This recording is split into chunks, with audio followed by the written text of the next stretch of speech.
Hi, welcome back to Movie Review Mom. Thanks for subscribing. Hint, hint, nudge, nudge. I really appreciate your support. The movie I'm reviewing today is called The Lovebirds. This movie is rated R. It's an hour and 26 minutes.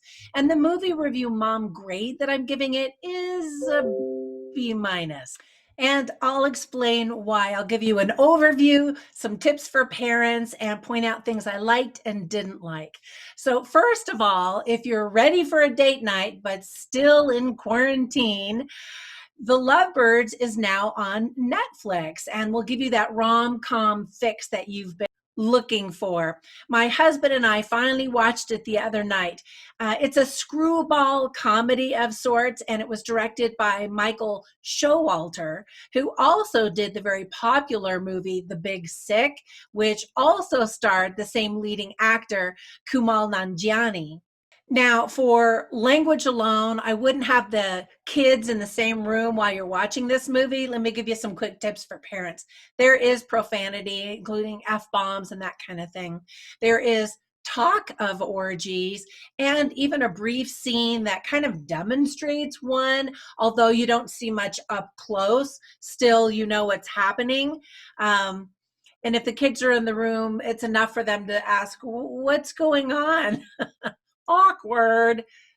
It's just a raunchy part of the movie that didn't really add anything, in my opinion, but it was supposed to be super funny and kind of a running gag through the movie. Several laws are broken, so these two lead characters are not exactly the greatest of role models for your kids. They make terrible decisions. There's a lot of fighting and bickering over really dumb things. So talk to your kids about that and then commit to demonstrating to your kids what a healthy relationship looks like with good communication. I remember my husband and I had been married maybe a week, and I don't even remember what the issue was, but I started to get upset about it. And he looked at me like, does it really matter? And it didn't. I mean, it stopped me in my tracks when he said that. And I realized that's certainly not worth fighting over. And honestly, we just don't fight over dumb things. Who cares about dumb little things? But the movie represents a typical couple that does bicker over little things. I remember hearing about couples who would fight over how to correctly squeeze the toothpaste tube. That never made any sense to me. If you both squeeze it differently, guess what? Get 2 tubes of toothpaste and then have at it however you want. I mean, really, there's so very little worth getting in fights about with to destroy the peace that you really want in your home. But that's just me. And then, of course, this unmarried couple is living together, so that's portrayed. Now, some themes in the movie worth talking about are love, true love, and how love isn't just an emotion you feel once, but it's a commitment to evolve in that relationship and to continue loving each other despite ups and downs and disagreements and that kind of thing. Persistence, communication, and certainly relationships. Now, some of the things I really liked in the movie are, first of all, both of the leads in the movie are absolutely likable and fantastic together. I thought that they had some really good chemistry together, especially comedic chemistry, maybe not so much romantic, although I loved the way that Kumail Nanjiani looked into her eyes. I just thought that that was really sweet. He always makes me laugh in his movies, and I'm just a big fan. However, I'd never seen Issa Rae in anything before, and I'm now an instant fan. I thought she was terrific, and it felt like a lot of scenes were improvised, which is a credit to them that they both have the comedic chops to pull that off.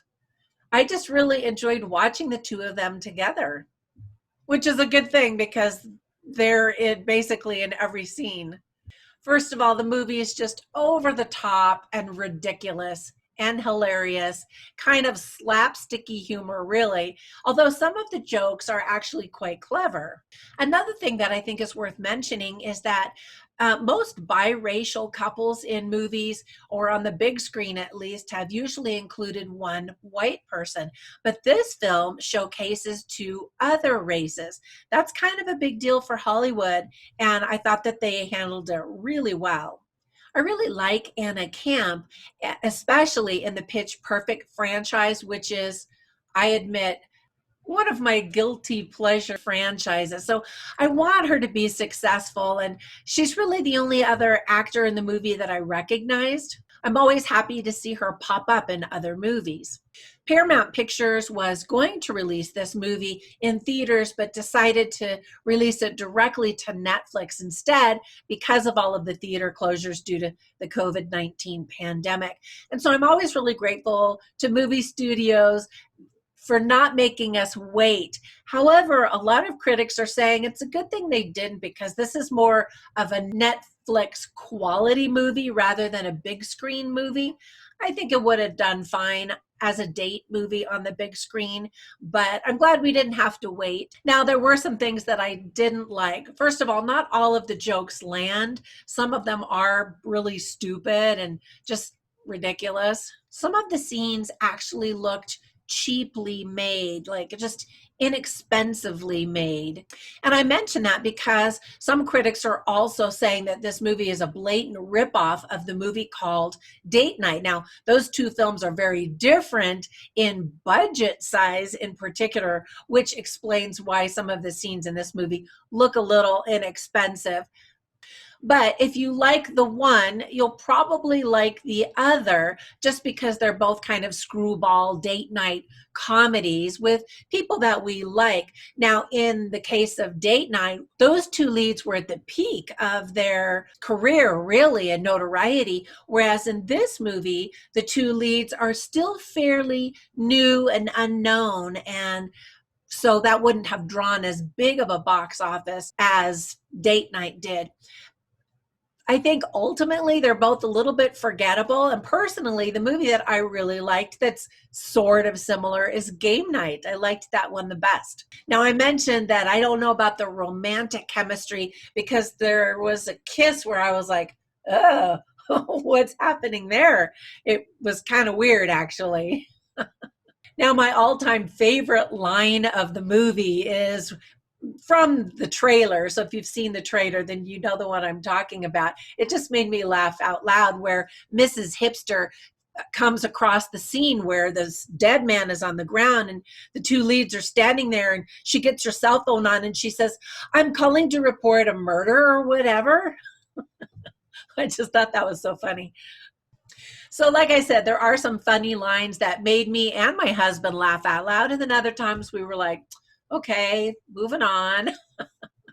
Anyway, if you're just looking for something to watch on Netflix because you've watched everything else during this quarantine, well, here's something new for you. I hope you enjoyed if you watch it. Thanks again for subscribing, and I will see you in the next one. Bye for now.